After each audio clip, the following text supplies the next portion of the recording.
Hi hello ಎಲ್ರಿಗೂ ನಮಸ್ಕಾರ. ಎಲ್ಲರೂ ಹೇಗಿದ್ದೀರಾ? ಚೆನ್ನಾಗಿದ್ದೀರಾ? ನಾನು ತುಂಬ ಚೆನ್ನಾಗಿದ್ದೀನಿ. ಸೊ ಅದು ಇಷ್ಟ ಆಯಿತು ಅಂದರೆ ಅದು ಎಷ್ಟು ಎಕ್ಸ್ಪೆನ್ಸಿವ್ ಆದರೂ ನಂಗೆ ಬೇಕೇ ಬೇಕು. ಸೊ ಇವತ್ತು ರೆಡಿ ಆಗಿರೋದು ನಮ್ಮ ಮನೆಗೆ ನೇಮ್ ಪ್ಲೇಟ್ ತರೋಣ ಅಂತ ಹೋಗ್ತಾ ಇದೆ. Almost 80% done. ಸ್ಟೇರ್ ಕೇಸ್ ಕೂಡ ಗ್ರಾನೈಟ್ ಎಲ್ಲ ಫಿಕ್ಸ್ ಮಾಡಿಬಿಟ್ಟಿದ್ದಾರೆ. ಮೇನು ಕಿಚನ್ದು ನನಗೆ ಸ್ಲ್ಯಾಬ್ಸ್ ಜಾಸ್ತಿ ಬೇಕಾಗಿತ್ತು.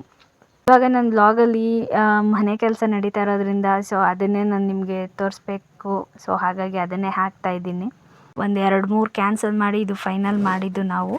ಸೊ ಮೇಲಿಂದ ನಮಗೆ ಪಾರ್ಕಿಂಗ್ ಏರಿಯಾ, ಗೇಟ್ ಎಂಟ್ರಿ ಎಲ್ಲ ಕಾಣುತ್ತೆ. ಹಾಯ್ ಹಲೋ ಎಲ್ರಿಗೂ ನಮಸ್ಕಾರ. ಎಲ್ಲರೂ ಹೇಗಿದ್ದೀರಾ? ಚೆನ್ನಾಗಿದ್ದೀರಾ? ನಾನು ತುಂಬ ಚೆನ್ನಾಗಿದ್ದೀನಿ. ಸ್ವಲ್ಪ ಲೇಟ್ ಆಯಿತು ವ್ಲಾಗ್ ಆಗೋದು, ಎಕ್ಸ್ಕ್ಯೂಸ್ ಮಾಡಿ. ಯಾಕೆ ಅಂದರೆ ಸ್ವಲ್ಪ ಬ್ಯುಸಿ ಇದ್ದೀನಿ. ಹಾಗಾಗಿ ನಾನಿವತ್ತು ರೆಡಿ ಆಗಿರೋದು ನಮ್ಮ ಮನೆಗೆ ನೇಮ್ ಪ್ಲೇಟ್ ತರೋಣ ಅಂತ ಹೋಗ್ತಾ ಇದೆ. ಸೊ ಅವ್ರು ಫೋನ್ ಮಾಡಿದರು ರೆಡಿ ಆಗಿದೆ ಅಂತ. ಸೊ ಹಾಗಾಗಿ ನೇಮ್ ಪ್ಲೇಟಿಗಂತ ಬಂದ್ವಿ. ಸೊ ಬಂದಮೇಲೆ ಅವ್ರು ಹೇಳಿದ್ರು, ಮೇಡಮ್ ಸಾರಿ ನಾವು ಫೋನ್ ಮಾಡಿ ಹೇಳಿಬಿಟ್ವಿ, ಬಟ್ ಪಾಲಿಷಿಂಗ್ ಹೋಗಿದೆ, ಪಾಲಿಷಿಂಗ್ 1.5 ಅವರ್ ಆಗುತ್ತೆ, ವೆಯ್ಟ್ ಮಾಡಬೇಕಾಗುತ್ತೆ, ಇಲ್ಲಾಂದರೆ ಈವ್ನಿಂಗ್ ಬಂದು ಕಲೆಕ್ಟ್ ಮಾಡ್ಕೊಳ್ಳಿ ಅಂತ. ಸೊ ನನಗೆ ಒಂದು ಮೈಂಡಲ್ಲಿ ನಾನು ಫಿಕ್ಸ್ ಆಗಿಬಿಟ್ಟಿದ್ದೆ, ಇಂಥ ದಿನವೇ ನಂಗೆ ಬೋರ್ಡ್ ಬೇಕು, ಇಂಥ ದಿನವೇ ನಾನು ಹಾಕಿಸ್ಬೇಕು ಅಂತ. ಸೊ ನಾನು ತುಂಬ ಎಕ್ಸೈಟ್ ಆಗಿದೆ.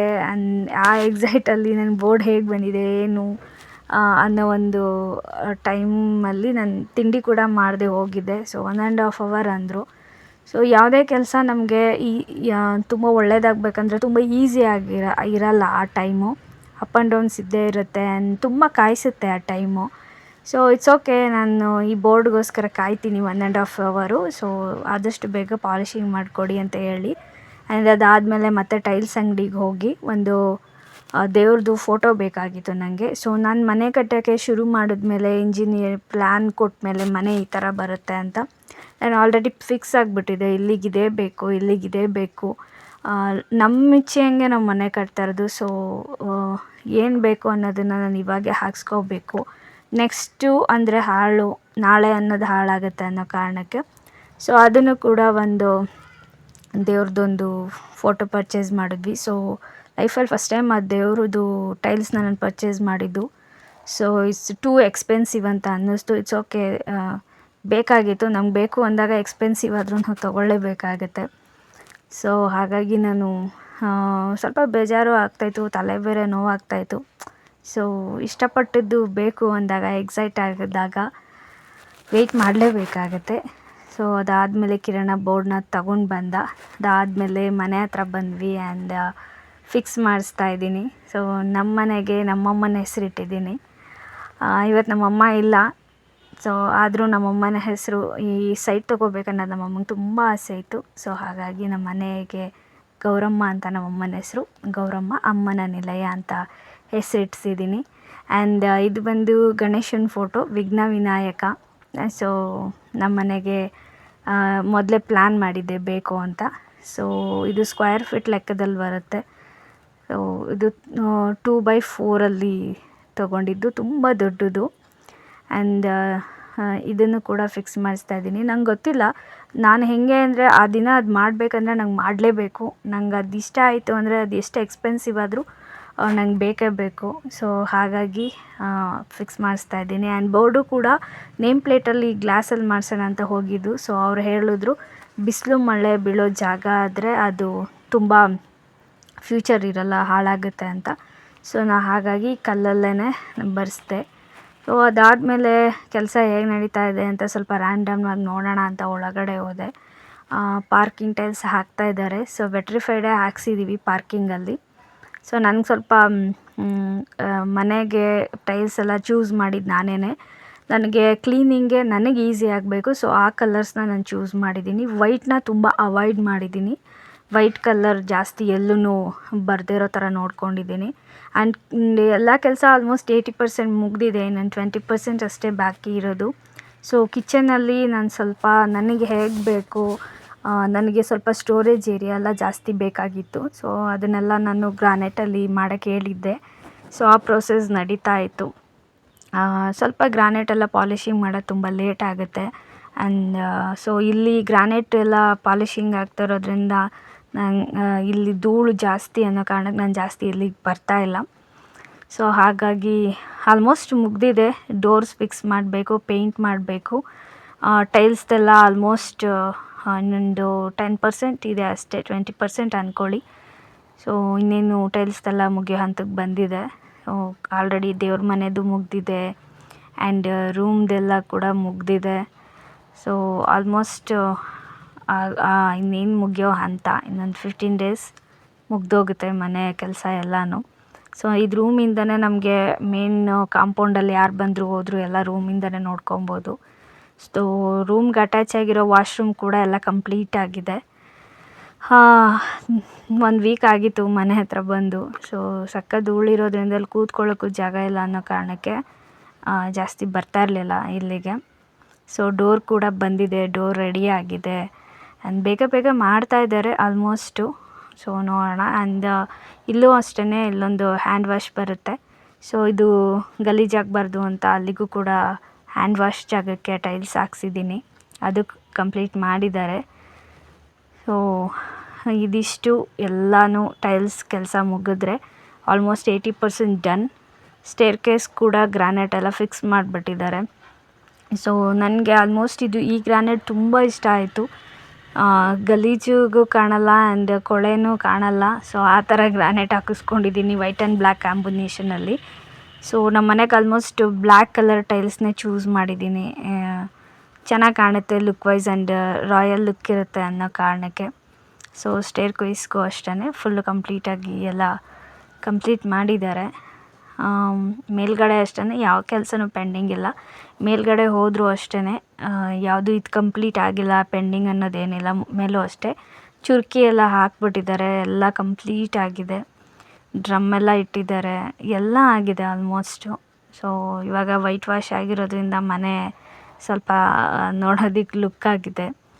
ಸೊ ಈ ಎಲಿವೇಶನ್ ಚೂಸ್ ಮಾಡಬೇಕಾದ್ರೂ ಅಷ್ಟೇ 1-2-3 ಕ್ಯಾನ್ಸಲ್ ಮಾಡಿ ಇದು ಫೈನಲ್ ಮಾಡಿದ್ದು ನಾವು. ಸೊ ಮೇಲಿಂದ ನಮಗೆ ಪಾರ್ಕಿಂಗ್ ಏರಿಯಾ, ಗೇಟ್ ಎಂಟ್ರಿ ಎಲ್ಲ ಕಾಣುತ್ತೆ. ಆ್ಯಂಡ್ ಇದು ಅಂಗಡಿ ಮನೆ ಸೈಡ್ ಬಂದಿರೋಂಥ ಎಲಿವೇಶನ್ನು. ಸೊ ಎಲಿವೇಶನ್ ನಮಗೆ ಸಿಂಪಲ್ಲಾಗೂ ಇರಬೇಕು ಆ್ಯಂಡ್ ಸ್ವಲ್ಪ ಡಿಫ್ರೆಂಟಾಗಿರಬೇಕು ಅನ್ನೋ ಒಂದು ಕಾನ್ಸೆಪ್ಟಲ್ಲಿ. ಯಾಕೆಂದರೆ ಮನೆ ಕಟ್ಸಿದಾಗ ಎಲ್ಲರೂ ಒಂದೇ ಒಂದು ಮೆಥಡಲ್ಲಿ ಕಟ್ಸ್ತಾರೆ. ಸೊ ನಾನು ಸ್ವಲ್ಪ ಡಿಫ್ರೆಂಟಾಗಿ ಅನ್ನೋ ಕಾರಣಕ್ಕೆ ಕಟ್ಸಿದ್ದು. ಸೊ ಎಲಿವೇಶನ್ ನಾವು ತುಂಬ ಡಿಸ್ಕಷನ್ ಮಾಡಿಸಿದ್ದು ಅದನ್ನು. ಯಾಕೆಂದರೆ ನಾಳೆ ಫ್ಯೂಚರ್ಗೆ ಅದು ಮೇಲ್ಗಡೆ ಡ್ಯೂಪ್ಲೆಕ್ಸ್ ಥರ ಹೋದಾಗ ಅದಕ್ಕೆ ಕನೆಕ್ಟಿವಿಟಿಯಾಗಿ ಬರಬೇಕು ಅನ್ನೋ ಪ್ಲ್ಯಾನಿಂಗ್ ಮೇಲೆ ಪ್ಲ್ಯಾನ್ ಮಾಡಿ ನಾವು ಮಾಡಿಸಿದ್ದು. So almost done. ಇವಾಗ ಏನು ನೋಡ್ತಾ ಇದ್ದೀರಾ POPದು ಆಲ್ಮೋಸ್ಟ್ ಎಲ್ಲ ರೆಡಿ ಮಾಡಿಬಿಟ್ಟಿದ್ದಾರೆ. ಸೊ ಇದು ವೈರಿಂಗ್ ಆದ ತಕ್ಷಣ POPದು ಕೆಲಸ ಶುರು ಆಗುತ್ತೆ. ಅದು 1 ಡೇಲಿ ಫಿನಿಶ್ ಆಗುತ್ತೆ. ಇದಿಷ್ಟು ಮನೆಯದು. ಯಾಕೆಂದರೆ ನಾನು ನಿಮಗೆ ಅಪ್ಡೇಟ್ ಮಾಡಬೇಕಾಗಿತ್ತು, ತೋರಿಸೋಣ ಅಂತ ಒಂದು ಸಲ ರ್ಯಾಂಡಮ್ಮಾಗಿ ತೋರಿಸ್ತಾ ಇದ್ದೀನಿ. ಸೊ ಏನೇ ಒಂದು ಲೈಫಲ್ಲಿ ಮನೆ ಕಟ್ಟಬೇಕಾದ್ರೂ ಅಷ್ಟೇ ನಾವೇನೇ ಚೂಸ್ ಮಾಡಿ 100% ಅಂದ್ಕೊಂಡಿರ್ತೀವಿ, ಅದರಲ್ಲಿ 50% ಅಷ್ಟೇ ನಾವು ಆಸೆ ಪಟ್ಟ ಹಾಗೆ ಬರೋದು. ಮಿಕ್ಕಿದ್ದೆಲ್ಲನೂ ನಾವು ಹೆಂಗೆ ಆಸೆ ಪಡ್ತೀವಿ ಅದು ಬರಲ್ಲ. ಸೊ ಅದು ನಂಗೆ ಮನೆ ಕಟ್ಬೇಕಾದ್ರೆ ಇಲ್ಲ ಅನುಭವ ಆಯಿತು. ಯಾಕೆಂದರೆ ಐ ಥಿಂಕ್ ನನಗೆ ತುಂಬ ದೊಡ್ಡ ವಿಂಡೋ ಬೇಕಾಗಿತ್ತು. ಬಟ್ ಇಂಜಿನಿಯರ್ ಹೇಳೋ ಪ್ರಕಾರ ಇವಾಗ ನಾವು ಅಷ್ಟೊಂದೆಲ್ಲ ಇಡ್ಸ್ಕೊಂಡ್ರೆ ನಾಳೆ AC ಗೆಲ್ಲ ಪ್ಲ್ಯಾನ್ ಮಾಡಿಸಿರೋದ್ರಿಂದ AC ವರ್ಕ್ ಆಗಲ್ಲ. ಆ್ಯಂಡ್ ಅದು ಫ್ಯೂಚರ್ಗೆ ಅವ್ರದ್ದೇ ಆದ ಒಂದು ಮೆಥಡಲ್ಲಿ ಹೇಳ್ತಾರೆ ಅವರು, ಹಿಂಗೆ ಬಂದರೆ ಹಿಂಗಾಗತ್ತೆ ಅಂತ. ಸೊ ಆಲ್ಮೋಸ್ಟು ಒಂದು 2-3 ಕಿಟಕಿ ಇಡ್ಸೋಕ್ಕೆ ಟ್ರೈ ಮಾಡಿದ್ದೀನಿ. ಬಟ್ ಗಾಳಿ ಬೆಳಕಿಗೇನು ನಮಗೆ ಕಮ್ಮಿ ಇಲ್ಲ. ಏಕೆಂದರೆ ಮುಂದೆಗಡೆ ಪಾರ್ಕಿಂಗ್ ಬಂದಿದೆ, ಸುತ್ತ ಜಾಗ ಬಿಟ್ಕೊಂಡಿರೋದ್ರಿಂದ ಗಾಳಿ ಬೆಳಕೆಲ್ಲ ನಮಗೆ ತುಂಬ ಚೆನ್ನಾಗಿ ಸಿಕ್ಕಿದೆ ಮನೆಗೆ. ಆ್ಯಂಡ್ ನನಗೆ ಮೇಯ್ನು ಕಿಚನ್ದು ನನಗೆ ಸ್ಲ್ಯಾಬ್ಸು ಜಾಸ್ತಿ ಬೇಕಾಗಿತ್ತು. ಯಾಕೆ ಅಂದರೆ ನಾನು ಜಾಸ್ತಿ ಕಿಚನಲ್ಲೇ ಟೈಮ್ ಸ್ಪೆಂಡ್ ಮಾಡೋದ್ರಿಂದ ಕಿಚನ್ ಸ್ವಲ್ಪ ನೀಟಾಗಿರಬೇಕು. ಆ್ಯಂಡ್ ಅಲ್ಲಿಗೆ ಸ್ಲ್ಯಾಬ್ಸ್ಗಳು ಬೇಕಾಗಿತ್ತು ಬಾಕ್ಸ್ ಇಟ್ಕೊಳ್ಳೋದಕ್ಕೆ. ಆ್ಯಂಡ್ ಎಕ್ಸ್ಟ್ರಾ ಐಟಮ್ಸ್ ತಂದಾಗ ಅದನ್ನೆಲ್ಲ ಇಟ್ಕೊಳ್ಳೋಕ್ಕೆ ಡ್ರಾಯರಲ್ಲಿ ಮಾಡಿಸಿದ್ರೂ ಡ್ರಾಲೇ ಎಲ್ಲನೂ ಇಟ್ಕೊಳ್ಳೋಕ್ಕಾಗಲ್ಲ. ಸೊ ಸ್ಲ್ಯಾಬ್ಸು ಕೂಡ ಬೇಕಾಗುತ್ತೆ. ಸೊ ಹಾಗಾಗಿ ಟೈಲ್ಸ್ ಕೆಲಸ ಮಾಡೋರಿಗೆ ಹೇಳ್ತಾ ಇದ್ದೆ ಏನೇನು ಬೇಕು ಅಂತ. ಸೊ ಅವ್ರು ಕೆಲವೊಂದನ್ನು ಮರ್ತುಬಿಟ್ಟಿದ್ರು. ಯಾಕೆಂದರೆ ನನಗೆ ಕಿಚನಲ್ಲಿ ಸ್ಟೋರೇಜ್ ಏರಿಯಾ ತುಂಬ ಬೇಕಾಗಿತ್ತು. ಸೊ ಅದಕ್ಕಂತಲೇ ನಾನೊಂದಷ್ಟು ಟೈಲ್ಸ್ ಹಾಕ್ತೇನೆ ಕೆಲವೊಂದು ಜಾಗನ ಬಿಡಿಸ್ಕೊಂಡಿದ್ದೀನಿ ಅಲ್ಲಿ ಗ್ರಾನೈಟ್ಸ್ನ ಫಿಕ್ಸ್ ಮಾಡಿಸ್ಕೊಳ್ಳೋದಕ್ಕೆ. ಸೊ ಅದನ್ನು ನಾನು ಲಾಸ್ಟಲ್ಲಿ ಮನೆಯೆಲ್ಲ ಫಿನಿಶಿಂಗ್ ಆದಮೇಲೆ ಕಿಚನ್ ಹೇಗೆ ಬರುತ್ತೆ ಹೇಗೆ ಅನ್ನೋದನ್ನು ನಾನು ನಿಮ್ಮ ಹತ್ರ ಶೇರ್ ಮಾಡ್ತೀನಿ. ಸೊ ಇವಾಗ ನನ್ನ ವ್ಲಾಗಲ್ಲಿ ಮನೆ ಕೆಲಸ ನಡೀತಾ ಇರೋದ್ರಿಂದ ಸೊ ಅದನ್ನೇ ನಾನು ನಿಮಗೆ ತೋರಿಸ್ಬೇಕು. ಸೊ ಹಾಗಾಗಿ ಅದನ್ನೇ ಹಾಕ್ತಾಯಿದ್ದೀನಿ. ಸೊ ಇವಾಗ ನಮಗೆ ಮೇಯ್ನು ನಾವು ಬ್ಯುಸಿ ಶೆಡ್ಯೂಲ್ಡಲ್ಲಿರೋದು ಮನೆ ಕೆಲಸದಲ್ಲೇ. ಸೊ ನಡೀತಾ ಇದೆ, ಬಟ್ ಇನ್ನೊಂದು 2 ಡೇಸಲ್ಲೆಲ್ಲ ಕಂಪ್ಲೀಟ್ ಮಾಡ್ತೀವಿ ಅಂತ ಹೇಳಿದ್ದಾರೆ. ಸೊ ನೋಡೋಣ ಹೇಗೆ ಮಾಡ್ತಾರೆ ಏನು ಅನ್ನೋದನ್ನು ನೋಡೋಣ. ಇವತ್ತು ಸ್ಲ್ಯಾಬ್ ಎಲ್ಲ ರೆಡಿ ಮಾಡ್ತೀವಿ, ಈವ್ನಿಂಗ್ ಬಂದು ನೋಡಿ ಅಂತ ಹೇಳ್ತಾಯಿದ್ರು ಕೆಲಸ ಮಾಡೋರು. ಸೊ ಹಾಗಾಗಿ ಕಿಚನ್ ಬಗ್ಗೆ ಸ್ವಲ್ಪ ಜಾಸ್ತಿ ಪ್ರಾಮುಖ್ಯತೆ ತೊಗೊತಾ ಇದ್ದೀನಿ. ಸೊ ಸ್ಟೋರೇಜ್ ಏರಿಯಾ ಬಗ್ಗೆ, ಯಾಕೆಂದರೆ ಸ್ಟೋರೇಜ್ ಜಾಗ ಇಲ್ಲ ಅಂದರೆ ಮುಂದೆ ಸಖತ್ ಹಿಂಸೆ ಆಗುತ್ತೆ. ಸೊ ಹಾಗಾಗಿ ಅದಕ್ಕೆ ಸ್ವಲ್ಪ ಜಾಸ್ತಿ ಆದ್ಯತೆ ಕೊಟ್ಟು ನಾನು ಕಿಚನ್ನ ಮಾಡಿಸ್ಕೊತಾ ಇದ್ದೀನಿ. ಆ್ಯಂಡ್ ಎಲ್ಲರಿಗೂ ಹೆಣ್ಮಕ್ಳಿಗೆ ಮೇಯ್ನ್ ಕಿಚನ್ದೇ ತಲೆನೋವು ಆಗಿರುತ್ತೆ. ಸ್ಲ್ಯಾಬ್ಸ್ ಇರಲ್ಲ, ಬಾಕ್ಸ್ ಇಟ್ಕೊಳ್ಳೋಕೆ ಜಾಗ ಇರಲ್ಲ, ಏನೂ ಇರಲ್ಲ. ಸೊ ಹಾಗಾಗಿ ಇಲ್ಲಿ ನನಗೆ ಒಂದು 8 ಅಡಿಗೆ ಒಂದು 15 ಅಡಿ ಉದ್ದನೇ ಬಂದಿದೆ. ಅದಷ್ಟು 15 ಅಡಿ ಉದ್ದನೇ ಕಿಚನ್ ಬಂದಿದೆ. ಆ್ಯಂಡ್ ಇದು ರೂಮಿಂದ ಏನು ಕಾಣುತ್ತೆ ಮುಂದೆಗಡೆ ಇದೆಲ್ಲ ಏನು ಕಾಣ್ತಾ ಇದೆ, ಇದೆಲ್ಲ ನಾನು ಪಾರ್ಕ್ ಥರ ಮಾಡ್ಕೊಳ್ಳೋದಕ್ಕೆ ಆ್ಯಂಡ್ ಗಾರ್ಡನ್ ಥರ ಮಾಡ್ಕೊಳ್ಳೋದಕ್ಕೆ ಈ ಜಾಗನ ಬಿಡಿಸ್ಕೊಂಡಿದ್ದೇನೆ. ಫೈನಲಿ ಬೋರ್ಡ್ ಹಾಕಿ ಫ್ರೇಮ್ ಹಾಕಿ ಎಲ್ಲ ಕೆಲಸ ಮುಗೀತು. ಸೊ ಇದಿಷ್ಟು ನಮ್ಮನೆಯ ವಿಡಿಯೋ. ಕಂಪ್ಲೀಟ್ ಆದಾಗ ನಾನು ನಿಮಗೆ ವಿಡಿಯೋ ಮಾಡಿ ತೋರಿಸ್ತೀನಿ.